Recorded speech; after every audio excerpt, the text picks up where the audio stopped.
할렐루야. 오늘은 영광스러운 부활주일입니다. 그런데 이 코로나 바이러스 사태에서 맞이하는 부활절은 우리가 한 번도 경험해 보지 못한 하나님의 카이로스의 시간입니다.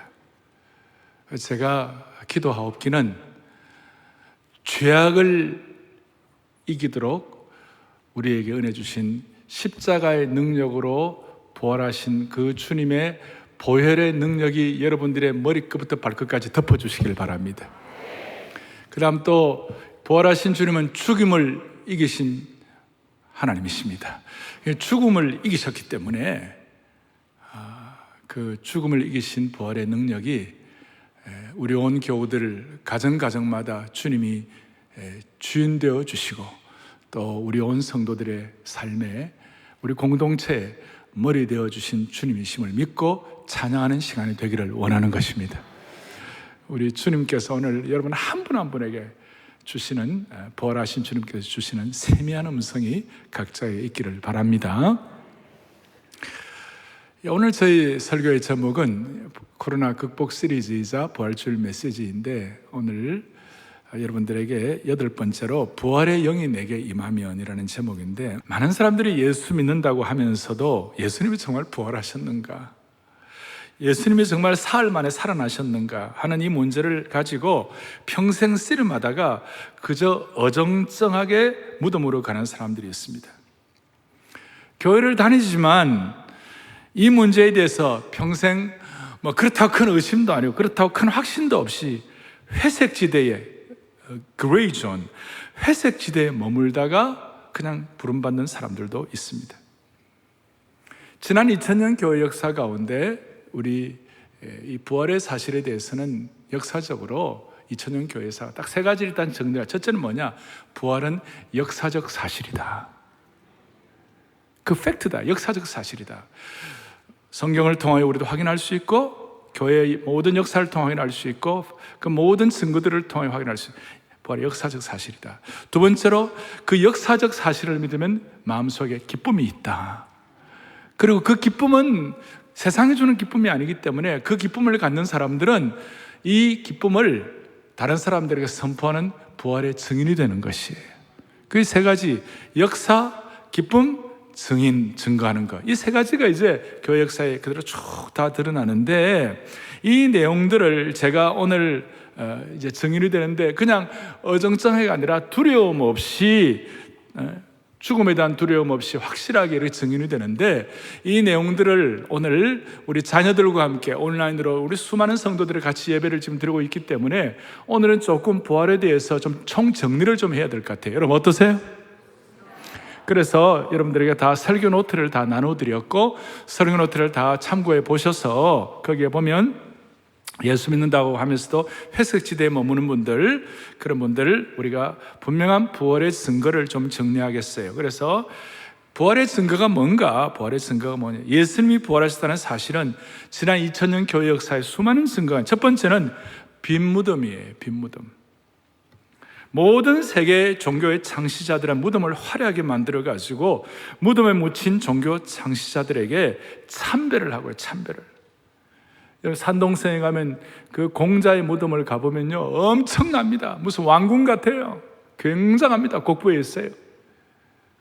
지금 저 메카에 가봐도 그 이슬람의 그 보면 그 마음에 그 굉장하잖아요. 근데 우리 예수님의 무덤 빈 무덤이었고, 무덤이라고 할 만한 그 내용도 베들레헴에 지금 가면 초라하게, 그리고 거기도 가려면 고개를 숙이고 들어가야 돼요. 아주 빈 무덤이에요. 그래서 우리 주님의 무덤은 비어있는 줄로 믿어야 되는 것이에요.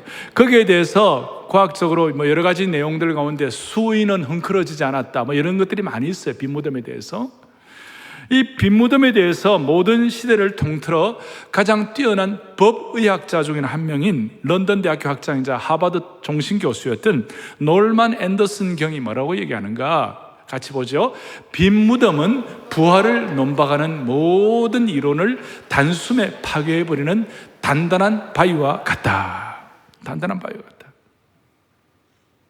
빈 무덤. 두 번째로는 제가 괄호치기 해놨어요. 두 번째로는 나오는데, 부활의 증거가 뭐냐? 예수님의 제자들의 혁명적인 변화예요. 제자들은 본래 겁쟁이였어요. 예수님 십자가에 달려 돌아가실 때 다 산산풀을 흩어지고 도망가 버렸어요. 만약에 예수님이 부활하지도 않았는데 자기 목숨을 내놓으면서 예수님을 증거하고 할 수 있겠어요? 그건 불가능한 것이에요.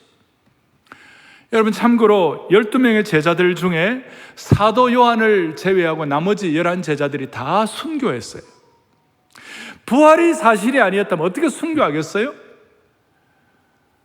가룟 유다 대신에 들어왔던 마띠아조차도 순교했고, 사도 바울과 그의 전도팀에 속해 있었던 수많은 그 팀들, 바나바, 실라, 누가, 디모데, 디도 다 대부분 순교했어요. 부활이 확실하지 않다면 어떻게 이들이 순교할 수 있었겠어요? 순교를 설명할 수가 없어요. 그래서 고린도전서 15장 부활장에서 이렇게 말씀하는데, 그때 육신의 눈으로 부활하신 예수님을 목격한 사람이 수백 명 아니 수천 명이 되었어요. 그러니까 부활을 숨길 수가 없었어요. 만약에 부활이 가짜였다면 어떻게 지난 2000년을 이렇게 지속해 나올 수 있겠어요? 그래서 세 번째로는 뭡니까? 허다한 부활의 증인들이에요. 아니, 이런 것들을 다 차치하고, 여러분, 예수님이 부활하신 주님이 창조주이신 줄로 믿습니다. 창조주 하나님은 무에서 유를 창조하신 것이에요. 지금도 이 우주 삼라만상과 이 큰 우주를 주관하고 운행하고 계시는데 그 부활, 그게 뭐가 힘들겠어요? 그러니까 우리는 오늘 이 부활의 사건에 대해서 땅끝까지, 이 세상 끝날까지 예수 그리스도의 부활의 증인들이 되는 것이에요. 그리고 증인이라는 말은 법정용어로 그 사실에 대해서, 그 팩트에 대해서, 부활의 팩트에 대해서 목숨을 걸고라도 사실 그대로 증언하는 사람을 말하는 것이에요. 그러니까 여러 가지들이 있지만 종합적으로 첫째는 빈무덤, 둘째 제자들의 혁명적인 변화, 세 번째 수많은 증인들, 거기는 우리들까지 다 포함되어 있는 거예요. 이 모든 내용들을 조금 더 제가 좀 더 정리를 해드리면 두 가지 질문하면 돼요. 첫째, 예수님은 확실하게 돌아가셨는가? 여러분, 예수님의 돌아가심에 대해서 어떤 사람은 가사슬, 그냥 기절하셨다 이런 사람도 있어요. No. 예수님은 확실하게 돌아가셨어요. 맞습니까? 거기 보면 예수님이, 로마 병정들이 예수님의 허리를 창으로 찔렀을 때 물과 피가 쏟아져 나왔다 그랬죠. 그 물과 피는 완전히 죽어야만이 나올 수 있는, 분리되어 나올 수 있는 하나의 증거예요. 예수님은 확실히 돌아가셨는가? 두 번째로는 예수님은 분명하게 그 후에 사람들에게 나타나셨는가? 예수님 부활 이후에 사람들에게 나타나신 줄 믿으셔야 되는 거예요. 제 얘기가 아니에요. 고전 15장 6절, 부활장이라는 고전 15장 6절 같이 보겠습니다. 그 후에 500여 형제에게 일시에 보이셨나니 그 중에 지금까지 대다수는 살아있고 어떤 사람은 잠들었습니다. 나중에 막달라 마리아, 엠마오로 내려간 두 제자, 도마와 다른 사도들에게 많이 나타나셨어요. 정리하면 부활 후에 여러 사람들에게 나타나심을 기록하시는 그 이유가 뭐냐? 여러분, 죽은 자는 산 사람들에게 나타날 수가 없어요. 그런데 주님은 다시 부활하셨기 때문에 산 사람들에게 나타난 줄 믿습니다. 그래서 베드로가 여기에 도장을 꽉 찍는데, 베드로의 설교 가운데 사도행전 2장 32절에 우리 또박또박 같이 보겠습니다. 이 예수를 하나님이 살리신지라 우리가 다 이 일에 뭐라고요? 다 이 일에 뭐라고요? 증인이다. 증인이다. 그렇다면 한 번도 경험해 보지 못한 이 코로나 사건 이후에 예수님의 부활 사건이, 이 코로나 사건이 여기에 역사를 해야 되는 것이에요. 어떻게 역사하느냐? 사도행전 8장 9장에 보면 스데반의 일로 일어난 예루살렘 핍박 때문에 모든 성도들이 막 흩어졌어요. 모든 성도들이 흩어져가지고 그걸로 끝인가 해가지고 이제는 교회가 끝났구나 그럴 줄 알았는데, 알고 보니까 그 핍박 때문에 사도행전 11장에 안디옥 교회가 태동되기 시작하고 스데반의 일로 흩어진 성도들을 통하여 안디옥 교회가 형성이 된 거예요. 그러니까 그 흩어진, 어떻게 보면 마치 정지된 것 같고 마치 뭔가 큰 핍박을 받은 상황에서 오히려 글로벌 교회가 태동이 된 것이에요. 그러니까 V자 쪽에 한쪽이 내려갔는데 다시 안디옥 교회를 통하여 다시 한쪽 V로 올라가게 된 것이에요. 회복이 된 줄로 믿는 것이에요. 코로나 사태도 마찬가지로 이런 어려움이 있을 때 하나님 은혜를 주셔가지고 이 모든 현장에서 부활의 역사와 부활의 능력이 나타나기를 바라는 것이에요. 그걸 위하여 오늘 본문을 좀 더 보겠습니다. 본문의 25절에 보니까 예수님이 복음의 핵심 같은 말씀을 했죠. 어떤 말씀을 하셨어요? 예수께서 이르시되 나는 부활이요 뭐예요? 생명이니 나를 믿는 자는 뭡니까? 죽어도 살겠고. 이 말씀은 너무 능력이 있어요. 이거 그냥 외우는 정도가 아니라 이것이 여러분들에게 체화가 돼야 돼요. 체화. 예수님 당신 자신께서 뭐라고 말씀하셨냐? 나는 뭐라고요? 부활이다. 예수님 당신 자신께서 나는 또 뭐라고 그랬어요? 나는 생명이다. 여기에 생명이라는 말은 예수님이 생명의 주인공이요, 생명의 창조자요, 생명의 원천이요, 생명의 공급자라는 말씀이 이 안에 들어있는 거예요. 이 생명의 공급자와 생명의 원천 앞에서는 죽음의 그림자가 감히 얼씬거리지를 못하는 것이죠. 예수님이 부활이라는 말은 무슨 뜻이에요? 예수님 부활 자체요, 부활의 창조자요, 부활의 공급자라는 그런 뜻이에요.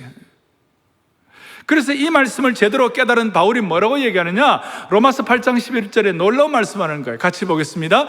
예수를 죽은 자 가운데서 살리시는 영이 너희 안에 뭐예요? 거하시면, 부활의 영에 대한 깨달음과 은혜와 성령이 우리 안에 거하시면, 그 다음에 그의 영으로 말미암아 너희 죽을 몸도, 오늘 이 부활의 영, 생명의 영, 생명의 공급자, 부활의 창조의 영이 우리에게 들어오게 되면 너희 죽을 몸도 살리시리라. 이것은 미래에 우리가 영원한 생명을 얻는 것도 포함되어 있지만, 사실은 지금 현재 이 상황 가운데서, 이 코로나 상태 가운데서, 현재 지금 우리를 고통스럽게 하고 우리를 소망 없는 것 같게 하고 상처받게 하고 짐지는 것 같은 모든 상황도 현재에 살려주시리라. 그 살려주시라는 것, 이걸 우리가 좀 더 깨닫기 위하여 이것이 우리에게 고백만으로 되면 안 되고 이것이 우리에게 실체로 경험되기를 원합니다. 자, 예수님께서 25절에 이 복음적 말씀은 나는 부활이요 생명이니 나를 믿는 자는 죽어도 살겠고, 이 말씀을 왜 하신 거예요? 그 배경이 뭐예요? 잘 아시는 대로 나사로, 주님이 아끼시는 마르다와 마리아, 그 베다니에 그 나사로를 주님이 아끼셨는데 나사로가 죽게 되었어요. 큰 병이 들었어요. 그러니까 마르다와 마리아가 급하게 예수님께, 우리 오빠가 돌아가게 됐으니까 예수님 빨리 오셔서 우리 아빠 고쳐달라, 오빠 고쳐달라고. 근데 예수님이 일부러 기다리셨어요. 좀 지체하셨어요. 그러니까 벌써 이제 나사로가 죽게 되었죠. 그리고 이제 예수님이 이제 직접 이제 마르다와 마리아를 만나게 되니까 만나서 예수님 뭐라고 말해요? 너 오빠 산다 그랬어요. 그리고 나는 부활이요 생명이 나를 믿는 죽어도 살겠고. 그러니까 마르다가 뭐라고 대답하느냐 하면 그 배경이 이거예요. 24절에 보니까 마르다가 이르되 마지막 날 부활 때에는 다시 살아날 줄을 내가 아나이다 그랬어요. 그러니까 이 고백을 했는데 주님 보시기에 이 고백이 조금 뭐냐면 2%가 모자라는 거예요. 이 고백이 조금 미흡한 거예요. 마지막 날에 부활 때는 다시 살 줄을 내가 아나이다. 맞는 말이죠. 맞는 말인데 주님 보시기에는 너 아직까지 신앙적으로 조금 더 차원에 올라가야 되겠다. 조금 더 성숙해야 되겠다. 조금 더 이 부활의 능력을 체험해야 되겠다는 그런 마음으로 주님이 지금 마르다를 여성 제자 훈련을 시키는 거예요. 과거 앞에 요한복음 4장에 수가성 우물가의 여인을 주님께서 차근차근 선생이여 하다가 주님으로, 나중에는 수가성 우물가의 여인이 예수님을 주님으로 발견하고 난 다음에 물동이를 버려두고 예수님이 주님이시라고 선포했잖아요. 기억나시죠? 그 점층적으로 올라가는 것처럼 이 마르다를 주님이 지금 이렇게 여성 제자 훈련을 하고 계시는 거예요. 너 그 고백이 조금 미흡하다. 그 미흡한 증거가 뭐예요? 마르다가 마지막 날에 다시 살아날 줄을 믿는다 그랬을 때 주님께서 26절에 뭐라고 그랬어요? 26절에 무릇 살아서 나를 믿는 자는 영원히 죽지 않으리니 이것을 내가 믿느냐? 나는 마르다의 입장에서는 나는 앞으로 미래에 살 줄을 믿습니다. 이거는 유대인들의 어떤 그 부활관, 일반적인 유대인들은 나중에 이제 죽고 나면 부활한다, 이런 사실에 대해서 일반적으로 다 알고 있는 거예요. 그 정도의 어떤 고백과 주님과의 관계 정도를 가지고 고백했는데, 주님은 야, 그게 아니라 지금 현실 가운데 이 부활의 능력이 있다는 거 너 그거 믿느냐 이 말이에요. 너 그거 믿느냐? 그러니까 그 사이에 조금 간극이 있는 거예요. 그 2%의 차이가 있는 거예요. 주님이 이걸 도전하게 하시고 정신 차리게 하시고 침을 놓는 거예요. 침을 놓는 거예요. 정신 좀 차리라고. 마르다야, 너가 지금 마지막에 부활한다는 말, 그거 틀린 말은 아니지만 내가 좀 꾸중하고 싶다. 너 좀 이렇게 정신 차리면 좋겠다. 그렇게 하니까 마르다가 26절에 말씀하는, 네가 믿느냐 그러니까 27절에 뭐라고 그러냐, 마르다가 27절에 이르되 주여 그러하이다. 주는 그리스도시요 세상에 오시는 하나님의 아들이신 줄 내가 믿나이다. 어떻게 보면 이 고백 좋아요 안 좋아요? 좋죠. 거의 완벽해요. 완벽한데 나중에 이제 예수님께서 이제 바로 이제 11장 뒷부분에 나사로 살리시려고 돌을 묻으면서 굴러내려 가지고 살리려고 그럴 때 마르다가 뭐라고 그랬어요? 아이, 예수님 죽어서 나흘이나 되어가 진물이 나는데 뭐 이러고 있는 거예요. 그러고 있는 거예요. 그러니까 이 고백이 마치 베드로도 마태복음 16절에 예수님 고백하고 난 다음에 나중에 또 엉뚱한 소리 한 것처럼 이 고백이 좀 모자라는 거예요. 2%가 모자라는 거예요. 그래서 사랑하는 교우들이요, 우리도 주님이 우리의 주인이시고 부활하신 주님이시고 또 우리가 나중에는 부활할 줄을 믿습니다. 다 알지만 현재의 삶 가운데 부활의 능력으로 살아내는 것은 다른 차원이라는 것이에요. 오라비의 시체에서 진물이 나는 현장에서 마지막 날에 살아나리라, 이게 무슨 의미가 있겠냐는 거예요. 지금 가족들 가운데 암이 걸렸다는 소식을 듣고 가족들 가운데 지금 방사선 치료를 하면서 병상에 누워 있는데 마지막 때의 부활이 무슨 의미가 있겠냐 말이에요. 코로나 바이러스의 전쟁과 같은 상황 가운데 부활이 주님 내게 주시는 것 가운데 무슨 의미가 있느냐 이 말이에요. 오늘 이 내용들을 앞에 놓고 오늘 마르다야, 너가 이것을 믿느냐? 주님이고 2%의 그 고백과 실체의 차이에서 오는 그 간극을 주님이 아시고, 마르다야, 너가 이것을 믿느냐? 제가 이 말씀을 묵상하면서 제 마음에, 오정현, 너 이거 믿어 진짜? 오늘 여기에 앉아 계신 여러분들 이 한 분 한 분 이름을 불러가면서 너가 이걸 믿느냐? 가정마다 온라인으로 부모와 자식 간에 우리 가족들이 함께 모여가지고 예배를 드리고 있는데 모든 가정에 있는 분들 한 분 한 분, 자녀들 한 분 한 분, 너가 이것을 믿느냐? 오늘 주님은 그걸 지금 물어보고 계시는 거예요. 우리 다 예수 믿어요? 다 우리가 앞으로 부활 믿어요? 부활도 믿어요. 그러나 실체의 삶의 현장에서 부활적 능력을 가지고 살아내고 있느냐 안 믿는 거예요. 그거 물으시는 거예요. 그러니까 이런 뜻이에요. 그래서 세 번째, 거기에 보면 현재적 삶의 부활이라는 말을 제가 세 번째 해놓았는데요, 이게 이제 중요한 이거예요. 예수님이 말씀하신 부활이요 생명이라는 이 선언이 성령 안에서 우리가 고백이 되면 중요한 것은 예수님의 부활의 영과 예수님의 생명의 영이 내게 전가 되는 것이에요. 오늘 이 고백을 제대로 하고 이 능력이 여러분들에게 고백이 되고 이걸 여러분들이 사모하는 순간 예수님의 부활의 영과 예수님의 생명의 영이 여러분들과 저에게 전가되는 줄로 믿습니다. 트랜스포 된다는 것이에요. 전이 되는 것이에요. 그러면 예수님의 생명과 부활의 영이 내게 뚫고 들어와 가지고 내 속에서 역사하기 시작하는 것이에요. 부활의 영이 임하는 자에게는 부활적 삶이 현재적 삶으로 이어지는 것이에요. 따라하겠습니다. 부활적 삶이 현재적 삶으로 이어진다. 그래서 내 앞에 있는 수많은 벽들을, 삶의 벽들을, 난관들을 돌파할 수 있도록 만들어주시는 것이에요. 다시요. 부활 생명이 내게 전가되고 부활 생명이 내게 역사하는 순간, 부활 생명이 내게 인격화 되는 그 순간, 그때부터 부활적 삶을 현재적으로 누리는 것이에요. 여러분과 저의 삶이 다시 부활이 되는 것이에요. 지금 코로나 사태로 전 세계가 마치 정지된 것 같은 느낌이에요. 컴퓨터에 보면 스톱 혹은 포즈 있잖아요. 정지된 것 같아요. 그런데 오늘 부활적 능력을 가지고 다시 리셋해야 되는 거예요. 재조정을 해야 되는 것이에요. 재조정이 되면 다시 살아나기 시작하는 것이에요. 그래서 저는 이 부활적 능력이 실제적으로 부활의 영과 생명의 영이 우리에게 전가되는 그 순간, 그 사람은 어떤 경우에도 다시 시작하는 힘을 얻을 수 있는 것이에요. 다시 삶을 재조정할 수가 있는 것이에요. 다시 V자로 내려오도록 V자로 다시 올라가게 되는 것이에요. 이것이 부활의 이 생명의 영이 역동할 때 나타나는 현상이에요. 여러분의 가정도, 개인도, 우리 인생도, 우리 자녀들도, 우리 국가도, 우리 미래도 다시 그런 은혜를 주시기를 바라는 것이에요.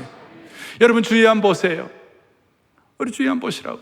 어떤 한 사람이 한결같이 정말 지치지 아니하고 영적인 에너지를 가지고 생명력을 가지고 집중력으로 한결같이 시종일관하는 능력을 가지고 한결같이 사는 분들이 있다면, 그 사람은 반드시 부활의 영, 생명의 영이 그에게 전가되어서 그 은혜로 한결같이 살아가게 되는 것입니다.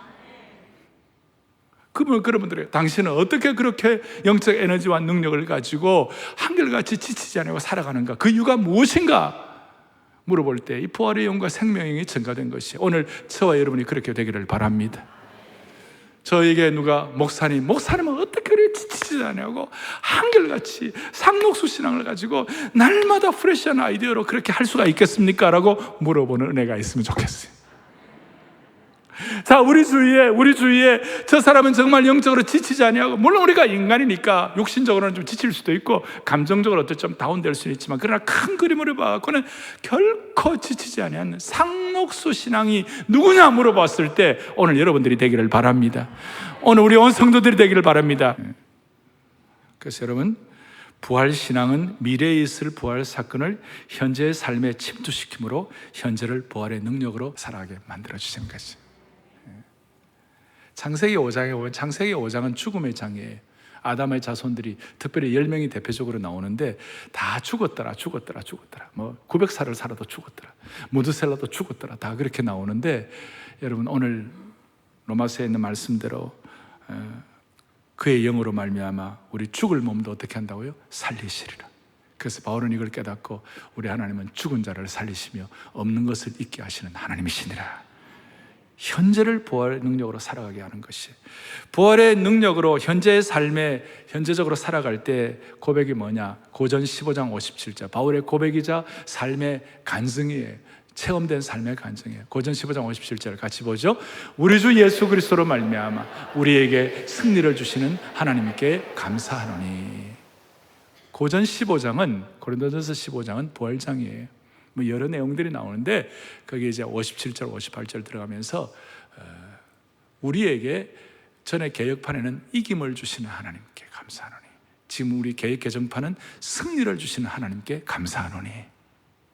여기 주시는 이라는 데다가 마음의 줄을 꺼보세요. 저거는 시제로 텐스, 시제로 프레젠트 텐스, 현재 시제예요. 헬라어의 현재 시제의 특징은 뭐냐? 계속 반복되고 반복되는 것이에요. 한 번으로 끝나는 것이 아니에요.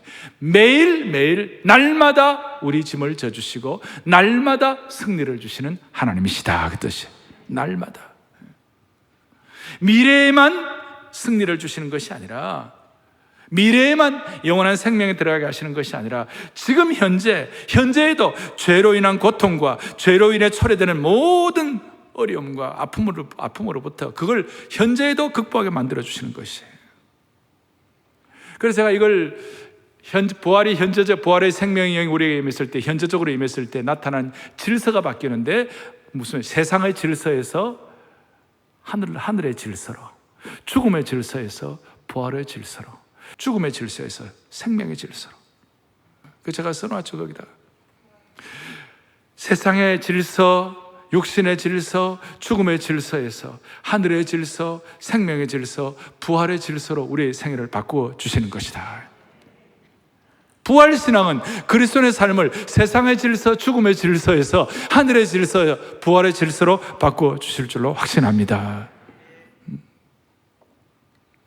그러니까 이 하늘의 질서가 임하는 사람들에게,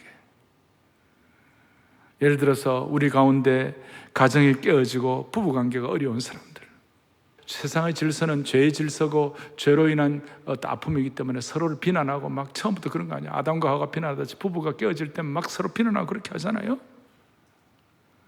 그러니까 그 세상 질서는 결국 육신의 질서, 썩어짐의 질서로 끝나는 거예요. 그 하늘의 질서, 부활의 질서, 생명의 영이 우리에게 임하면 무슨 일이 벌어지는가? 조금 깊이 들어가면 예수님의 부활 생명이 내게 실체화되면 무슨 일이 일어나는가? 남편이 상식 밖의 행동을 해가지고 아내가 마음의 상처를 받고 화가 날 때 무슨 일이 벌어지는가? 아이들과 2달을 지금 같이 있으니까 5만 가지 에피소드가 지금 있는 거예요. 2달 같이 있으니까 애들하고 그냥 잘 안 들어 막 돌밥 한다는 거예요. 돌아서면 밥 달라고 그러고 돌아서면 밥 달라고 그러고. 그런데 이게 이제 이 세상의 질서, 육신의 질서, 죽음의 질서는 이 가운데 서로 상처받고 티격태격하고 어려움이 많지만 하나님의 질서, 부활의 질서, 생명의 질서가 있으면 무슨 일이 벌어지는가? 말씀 통해서 남편을 순종하고 자녀를 주 안에서 훈계하고 양육하라고 하셨으니 가족들 가운데 상식 밖의 행동과 어려움들이 내게 있지만 이상하게도 현재적으로 참고 받아들이는 능력을 주님이 주시는 것이에요. 이상하게도 그 상식 밖의 행동 때문에 어려움이 생길 때마다 아내가 탁 잠깐 느헤미야처럼 잠깐 목도하고 기도하고 그리고 주님, 부활의 영이신 주님께서 나를 찾아오셔가지고 주님, 나를 도와주옵소서, 이렇게 인격적으로 의탁하는 순간 신기하게도 부활의 생명의 영이 내 속에서 작동하기 시작하는 것이, 영적인 엔진이 걸리기 시작하는 것이. 다시요, 주님은 죽음을 이기신 주님이십니다. 그 시각이 바뀌는 거예요. 어떻게 보면 남편이 저렇게 내 속을 끌고도 아직까지 그래도 건강한 것 감사합니다. 별로 안 와닿는가 봐요. 자식들이 저렇게 돌밥 해도 사고 안 치고 있는 거 감사합니다. 우리의 삶이 평범한 삶 자체가 얼마나 감사한지, 부활의 생명이 임할 때 평범한 삶의 가치가 얼마나 소중한지. 그래서 부활의 능력은 추상명사가 아니고 관념적인 것이 아니고 현재적으로 살아내는 것이에요. 살아내는 것. 이것이 바로 제가 말씀한 대로 전투적 비폭력으로 살아내는 것이에요. 예루살렘 일보, 제루살렘 타임즈, 예루살렘 신문에 나사렛 예수님이 죽었다는 죽음의 소식이 일면 탑 기사로 실렸어요. 대문짝만하게 실렸어요. 그 뉴스를 보고 어떤 2 제자가 실망의 걸음으로 뚜벅뚜벅 고향으로 돌아가게 되었어요. 고향길을 가고 있는데 누가복음 24장에 보니까 삶의 의욕과 삶의 맛이 가버리고 삶의 목적을 다 잃어버리고 엠마오로 가는 2 제자에게 부활하신 주님이 만나주셨어요. 만나주실 뿐만 아니라 주님께서는 그 실망한 2 사람의 마음을 주님이 알고 계셨어요. 우리가 코로나 사태로 여러 가지 환경으로 실망이 되었다면 부활하신 주님은 그걸 알고 계시는 것이에요. 그리고 주님은 그 실망한 사람들과 함께 걸으셨어요. 그리고 예수님은 실망한 사람들에게 말씀을 주셨어요. 부활하신 주님이 말씀을 주셨어요. 여러분, 우리는 이 말씀에 대해서 부활하신 주님을 깨닫는 은혜를 주시기를 바라는 것이에요. 그리고 예수님은 부활의 주님이 함께 하실 때 그 실망한 사람들에게 말씀을 깨닫게 하심으로 말미암아 다시 한번 마음이 뜨거워지고 영적 엔진이 점화되고 포즈되고 스톱된 그 상태가 다시 한번 삶이 재조절되기 시작한 것이에요. 그들에게 주님이 무슨 떡을 준 것도 아니에요. 주님이 그들에게 무슨 병을 고쳐주신 것, 기적을 주신 것도 아니에요. 단지 말씀을 깨닫게 해주셨는데 그 말씀이 그들을 살려주신 것이에요. 그리고 그들의 마음속에 그 말씀을 통한 부활의 영이 체득되는 그 순간 우리가 고향으로 돌아가야 할 것이 아니라 다시 한번 사명의 자리로 돌아가야 되겠다. 고향으로 돌아가고 고향으로 돌아가면 겨우겨우 연명하는 삶은 살 거예요. 겨우겨우 삶을 그냥 유지는 할 거예요. 그런데 그것이 아니라 나는 다시 한번 사명의 자리, 부활의 능력이 역사하는 자리, 다시 한번 예루살렘으로 돌아가야만 하겠다. 그 마음을 가지고 예루살렘으로 기쁨으로 다시 한번 재조정되어 가지고 그들의 삶의 영적 엔진이 다시 한번 걸려 가지고 예루살렘으로 뛰어가게 된 것이 할렐루야. 두 제자의 눈이 열려 가지고 옛 고향으로 돌아가지 아니하고 예루살렘으로 발길을 바꾼 것입니다. 그래서 그 고향으로 내려가던 실망의 발걸음이 다시 사명의 자리로 돌아가는 소망의 발걸음이 된 줄로 확신합니다. 육신의 질서, 죽음의 질서, 세상의 질서로부터 하늘의 질서, 생명의 질서, 부활의 질서로 압도된 삶을 살아갈 수가 있는 것입니다. 조금 더 깊이 들어가면 육신의 질서, 세상의 질서, 죽음의 질서가 주는 그 독을 해독하는 능력을 받은 것입니다. 저는 제가 관심 있어 하는 동물 가운데 몽구스라는 동물이 있어요. 뭐라고요? 몽구스라는. 제가 이 몽구스를 좀 특별히 관심 있게 바라보는 이유가 있어요. 그 이유는 뭐냐? 이 독사 가운데 제일 악독한 독사가 코브라예요. 코브라에 물리면 다 죽어요. 그런데 이 코브라라는 이 독사가 제일 지독한 독사인데, 이 코브라라는 독사가 몽구스를 물어도요, 몽구스가 죽지 않는 거예요. 왜 안 죽는가? 이 몽구스, 여러분들 그 오소리 같고 좀 그런 건데, 수달 같은 것인데, 이 몽구스가 말이에요, 코브라라는 독사가 독을 뿜어가지고 물어도 안 죽는 이유가 뭐냐면, 몽구스 체내 안에는 코브라의 독사의 독을 해독하는 DNA가 있는 것이에요. 몽구스의 독을 해소하는 효소가 있는 것이에요. 그래서 아무리 코브라가 독사가 물어도 끄떡도 안 하는 것이에요. 그래서 저는 우리도 모르게 우리는 세상 독에 오염이 되어 있어요. 그리고 막 독사가 독을 뿜어내는 상황이라 할지, 우리는 몽구스처럼 우리가 부활의 질서, 그 다음에 생명의 질서, 그 다음에 이 하나님이 우리와 함께 하시는 이 하늘의 질서가 우리에게 있음으로 말미암아 세상 독을 이겨내는 능력을 주시기를 바라는 것입니다. 저희 교회 우리 남자 교육자들 축구팀이 있어요. 그래서 제가 오늘 이거 준비하면서 우리 축구팀 이름을 바꿔야 되겠다. 몽구스 축구팀. 웬만한 독은 다 이렇게. 저희 교회 부교육자들 축구팀이 대한민국 교회에서 좀 잘하는 팀 중에 하나인데, 그래 질 때도 있더라고요. 그래서 주여 몽구스가 되면 이길 줄 믿습니다 하는 그런 마음. 우리 온 교우들의 마음속에 독을 풀어낼 수 있는 영적인 해독의 DNA, 하늘의 질서, 부활의 질서, 이것이 여러분들에게 주어지기를 간절히 바랍니다. 마르다는 지금 예수님을 앞에 모시고서도 지금 당장 현재적으로 주시는 그 능력을 체험하지 못하고 앞으로 나중에 죽음 이후에 먼 미래나 부활할 수 있을 것이다 라는 그런 고백을 하는 주님 앞에서 우리 오늘 마르다에게 깨달음을 주시는 그 은혜를 가지고 우리 모두가 다 집중하여 하나님의 삶으로 무장되기를 바랍니다. 세상 사람들은 이데올리기의 영, 신념의 영을 가지고도 이 세상 사람들은 죽음도 불사해요. 남미를 저렇게 처참하게 엉망으로 살아가게 한 원인 중에 하나가 체게바라라고 있어요. 저는 체게바라 그 남미에 가면 체게바라 뭐 이런 거 뭐 모자도 뭐 별도 뭐 벽에 체게바라 뭐 초상도 다 보고 제가 체게바라 평전도 다 읽어봤는데, 그 사람은 뭐예요? 그 사람은 대지주의 아들로 의사였어요. 근데 잘못된 이 공산주의 사회주의 신념 하나 가지고 말이에요, 자기 목숨도 버리는 거예요. 그 헌신 앞에 남미가 사회주의와 공산화되기 시작하는 일들이 얼마나 많았어요?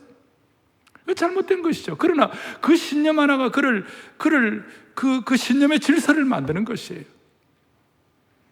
잘못된 공산주의를 가지고 지리산 과거의 빨치산들 말이에요, 평안한 잠을 거부하고 지리산 속에 들어가 풍찬 노숙하면서 그 이데올리기의 영, 잘못된 세상의 공산주의 영이 그들을 꽉 사로잡을 때 그거 갖고 자기 생명을 바치는 거예요. 여러분, 우리는 이런 공산주의 영, 사회주의 영이 아니라 우리는 생명의 영, 예수님의 영, 부활의 영, 하늘의 질서, 생명의 질서, 부활의 질서가 우리를 압도하기를 바라는 것이에요. 이걸 가지고 우리의 삶을 V자로 다시 회복이 되기를 바라는 것이에요. V자로. 이런 제가 말씀을 드리면 마지막까지도 어떤 분들은 그래도 목사님 나는 안 되네요, 이런 분이 있을지 몰라요.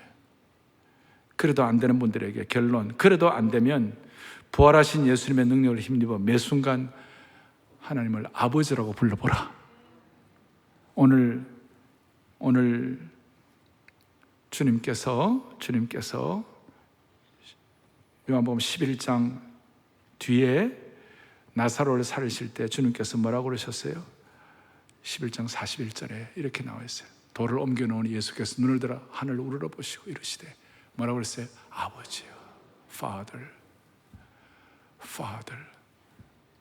여러분 이래저래도 다 안 되면 순간순간마다 주님 앞에 Father. 마르다와 마리아가 오빠가 죽으니까, 죽게 되는 상황이 되니까 긴급 요청을 한 것처럼 힘들고 어려울 때마다 주님 앞에 SOS를 보냈어요. 긴급 요청을 했어요. 그러면 주님은 24시간 주무시지 아니하고 여러분들의 간절한 긴급 요청을 응답해 주실 것입니다. 여러분 미국에 가면 세븐일레븐, 지금 한국에도 세븐일레븐, 일본에도 있죠. 세븐일레븐은 뭐냐면 그 편의점이죠. 24시간 문 여는 것이 세븐일레븐이에요. 성경에도 세븐일레븐이 있어요. 마태복음 7장 11절. 세븐일레븐 시작. 너희가 갈지라도 좋은 것으로 자식에게 줄 알고 하물며 하늘에 계신 너희 아버지께서 구하는 자에게 좋은 것으로 주시지 않겠느냐. 아멘. 엉뚱하게 또 사도행전 7장 11절을 찾지 말아요. 그럼 흉년이 들었으니 뭐 그런 거 나와요. 하늘의 아버지께서 구하는 자에게 뭘요? 좋은 것을 주시지 않겠는가. SOS 긴급 타전을 하세요. 아버지요 하는 그 순간 주님 제 산 형편 아시지요? 라는 게 들어있고, 아버지 하는 그 순간 제가 아버지의 아들입니다, 자녀입니다 라는 관계가 확실한 거 정리되게 하고, 아버지 할 때에 도와주세요라는 의미가 있고, 아버지 할 때 내가 아버지를 의지합니다라는 뜻도 있고, 아버지 할 때 아버지는 충분히 다 하실 수 있다는 신앙 고백이 담겨 있는 것입니다.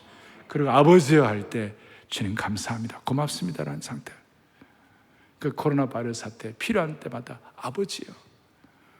그 부활하신 주님께서 V자로 우리를 반등시켜 주실 줄로 믿으셔야 되는 것이, 그 V자 한쪽은 내려오지 한쪽은 오른면으로 다시 속히 올라가게 되기를 바라는, 우리의 마음도 속히 올라가기를 바라는 것이, 얼굴도 V자로, 여성들 V자로 회복시켜 주시고, 경제도 V자로 회복시켜 주시길 바라고, 가정도 V자로 회복시켜 주시길 바라고, 건강도 회복시켜 주시길 바라고, 공교회도, 교회 예배도 회복시켜 주시길 바라고, 조국의 모든 것이, 특별히 이번 총선이 V자로 회복되게 하여 주시옵소서.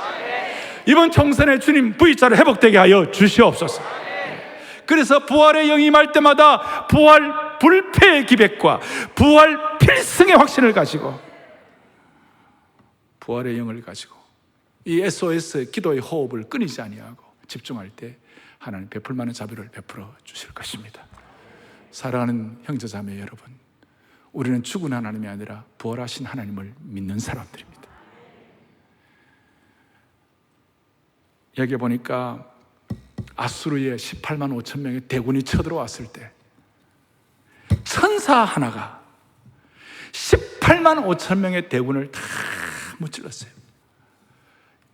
예수님께서 내가 12행이나 되는 천사들을 너희를 위하여 일할 수 있다 그러셨어요.